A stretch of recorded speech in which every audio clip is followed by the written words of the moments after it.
Abrimos aquí el espacio quincenal dedicado a las humanidades y que nos llega de la mano de Eusko Ikaskuntza. Hoy vamos a hablar muy sugerentemente de la sexualidad.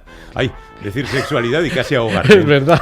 Porque más allá del modo biológico de reproducción de los seres humanos, la sexualidad es una construcción sociocultural que se manifiesta de forma creativa a través del deseo. Creatividad y deseo son precisamente los ejes de la exposición Arquitectura y Sexualidad que se presenta en el Centro de Cultura Contemporánea de Barcelona hasta el 19 de marzo. A través de obras de arte, piezas bibliográficas, instalaciones y maquetas, la exposición despliega un muestrario de los ámbitos más imaginativos pensados para el goce a lo largo de los siglos. Una sugestiva manera de reflexionar sobre el modo en el que los entornos físicos condicionan el deseo y cómo, a su vez, ese deseo puede reflejarse en la ciudad y en los espacios cotidianos de vida. Nuestro Juan Aguirre nos va a presentar ya nuestra invitada Kaixo Juan Arratsaldeon. Arratsaldeon, amigos.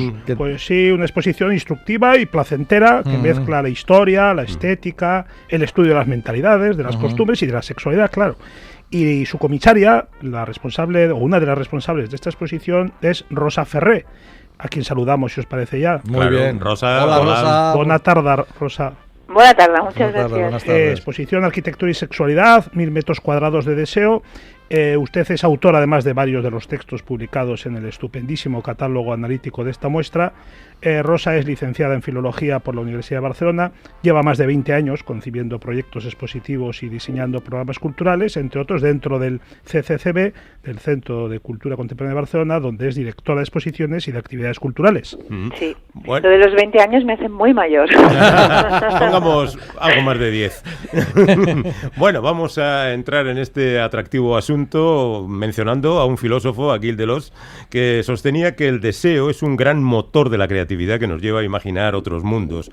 La exposición Arquitectura y Sexualidad ha de verse entonces como una representación de algunos de esos mundos realizados, imaginados o soñados, desde el deseo sexual, ¿o hay otra interpretación? Sí, la exposición se centra, va desde el siglo XVIII hasta nuestros días y habla solo de la construcción del deseo en Occidente, porque si nos hubiéramos metido en toda la parte oriental es otra civilización y es muy complicado, ¿no? Hemos querido centrar mucho en este marco tanto temporal como espacial y hablamos de los espacios que se han pensado, que se han construido para el deseo. Y después de hacer una investigación bastante exhaustiva, un grupo de comisarios y de historiadores, hemos llegado a la conclusión de que esos espacios se han pensado más que construido. Hay muy poca arquitectura formal que se dedique a los espacios para el sexo, más allá de los espacios convencionales como los dormitorios o cosas muy relacionadas con la familia, ¿no? Arranca la exposición con una primera parte que se titula Utopías sexuales, que aborda pues el siglo XVIII, que ya ha citado, donde se empezaron a construir casas de placer. Estas sí que algunas que se construyeron, ¿verdad? Diseñadas por arquitectos como Ledoux. Esta era una utopía, o descritas por literatos como el Marqués de Sade. Es también la época de los refugios libertinos y de las estancias para las damas, el tocador, el boudoir. Sí, es el momento de la creación de la intimidad, la palabra intimidad. Nosotros decimos siempre con esta exposición que vamos desde el nacimiento de la intimidad hasta la espectacularización de la intimidad, que es el siglo XXI, ¿no? Sí. Parece que la intimidad está más en las redes que en las casas, ¿no? Sí. Y sí,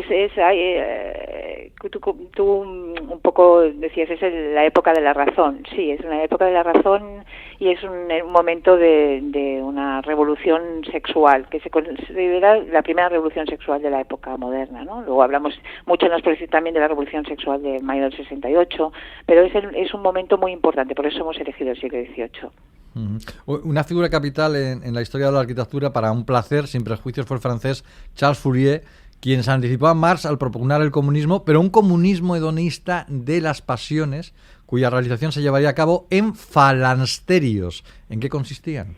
Bueno, la gente conoce a Fourier y los fanastirios y la mayoría de nosotros nos creíamos que eran una especie de granjas o de lugares colectivos de industrialización, como pequeñas comunidades de trabajo, ¿no? Y el proyecto de Fourier, cuando lo lees, te das cuenta de que es una cosa muchísimo más ambiciosa y más extraña para la época. Él odiaba toda la sociedad mercantilista de la época, el matrimonio, las relaciones convencionales y defendía que cualquier relación era buena, que para la época es muy moderno porque defendía a los homosexuales, por ejemplo, cualquier tipo de relación o práctica le parecía tan buena como una práctica heterosexual, y consideraba que en sus falancerios, que de hecho en la exposición tenemos 2 dibujos suyos, que los dibuja como unas máquinas de comunicación, que es muy bonito, como una máquina en la que pasa algo, ¿no? Como que tiene un motor. Consideraba que el edificio tenía que ser de tal manera que tuviera unas galerías y unos espacios de encuentro en los que las diferentes personalidades y los diferentes deseos de la gente se encontrarían y se convertirían en una especie de placer, de palacios para el placer, ¿no? Él habla todo el rato del lujo,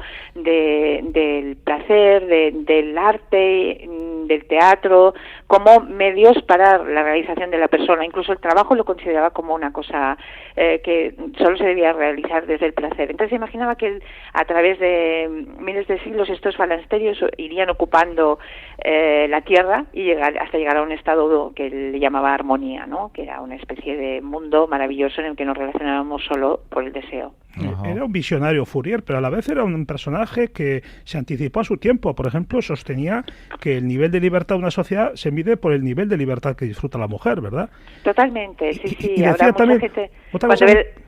Cuando ve la exposición me dicen, bueno, pues sí es el padre del poliamor, sí, es el padre de muchas cosas, y por ejemplo, él, claro, no existía internet, pero él decía, tenemos que crear lugares en los que la gente que tiene un deseo particular, él hablaba, por ejemplo, de los rascatalones, ¿no? Dice, a una persona le gusta rascar un talón, y hay una persona en el mundo que le gusta que se lo rasquen, ya son comaníacos, ¿no? Entonces, tenemos que conseguir que estos comaníacos se encuentren, ¿no? Qué Entonces, bueno. era muy gracioso porque además hacía listas infernales de miles de manías, de miles de cosas, ¿no?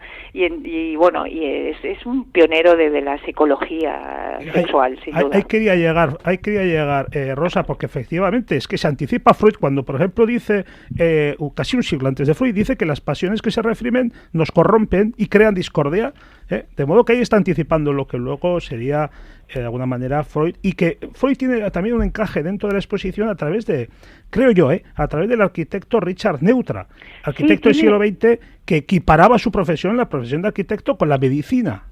Sí, totalmente. Él decía que la arquitectura era medicina preventiva, imagínate, o sea, hasta tal nivel, ¿no? Y sí, estaba muy influido por un doctor de la época que vivía en la costa donde él construía en Los Ángeles, ¿no? Básicamente, que se llamaba Lovell, que venía de Alemania y que sí, que venía con toda la mentalidad del final de siglo centroeuropeo, ¿no? Y Neutra es muy interesante porque más que relacionarse directamente con Freud, que sí que lo hace a través de un discípulo de Freud, del que nosotros hablamos bastante en la exposición, que se llama Wilhelm Reich, y que es un sexólogo y un psicólogo, de hecho era alumno de Freud, luego se enfadaron, y cambia un poquito la idea de Freud, ¿no? Porque si Freud decía que las disfunciones sexuales eran un síntoma, lo que dice Reich es que son la causa, ¿no? La causa de muchos de nuestros problemas. Entonces, Neutra estaba un poco con Wilhelm Reich, que además es muy famoso porque creó una especie de armarito que en los años 50 y en los años, a partir del año 49, fue muy popular en Estados Unidos, que se llamaba un orgón, que sale en las películas. Sale, por ejemplo, en una película de Woody Allen como una máquina que se llama... Es verdad, el orgón. El orgasmatrón.